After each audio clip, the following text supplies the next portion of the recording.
Hey guys, this is Bob Sanborn, and we're going to do a hurricane leadership story. With me is Paul McIntyre. He's the CEO of the YMCA.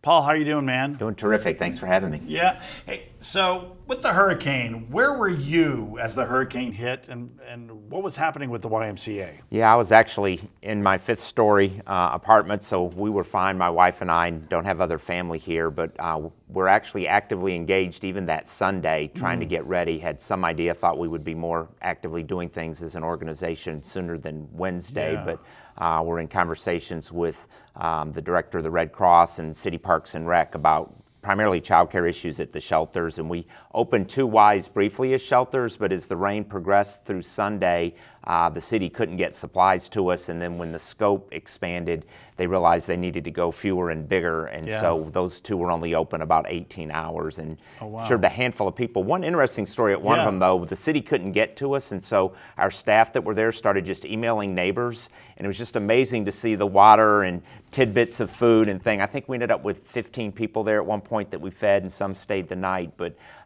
then they couldn't stop the story, so people kept bringing it, and they kept collecting it for about 3 days, and at the end we actually had to get a full-size semi-trailer that we completely filled and then took all of the supplies down to the GRB and dropped them off to be distributed. So it was just amazing to see how the community responded in just a low-key way. What did you learn about yourself during the hurricane? Because all of us seem to be, as nonprofit leaders, we were stressed in many different ways, right? I mean, we're not only worried about our own staff, but we're worried about sort of the larger community. And how did your leadership style come into play during that time? Yeah, we're actually probably going to sit down here in a month or so and write some lessons learned. Unfortunately, I think we did pretty well as an organization. The biggest thing I would say that we got right was just heavy on the communication. As I said, I was in conversations with David Brady and Stephen Wright throughout that Sunday and with my staff, and starting literally that Monday at 9, my leadership team and I were doing a 9 o'clock and a 4 o'clock call every day, so that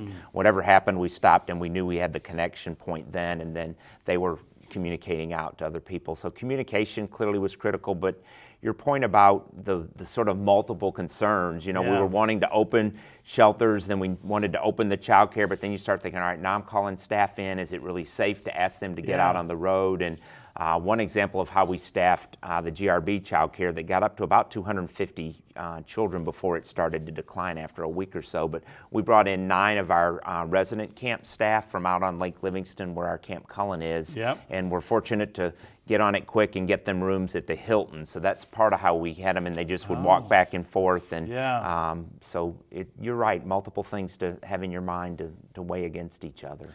That whole communication thing, you know, I feel like we couldn't communicate enough with staff during the storm, right? It seemed like people wanted to be in touch with each other, even if it was just to share how people were doing, right? Absolutely, and I think, you know, you hate to think about could have been worse, but if we'd had significant power outages, it could have been significantly worse. I mean, you look at what's happened in Puerto Rico and some other places, and you compound what's going on. But probably the other thing that I did right that may have helped with some of our fundraising, even outside of the city, was very active on Facebook, and then actually did 2 different videos that we not only distributed that way, but out through the network of our Ys around the country. And we raised several $100,000, not even with a hard ask, just letting other Ys around the country know what was going on, and they started sending us checks. That was an important lesson I felt as well, is that I found that some of our national funders, some of our national partners really wanted to learn what was going on and wanted to help, which is really interesting. Yeah, and we're pretty aggressive and cut through red tape. Our national office connected us to a foundation they work with on a fairly different matter, but one of their priorities is helping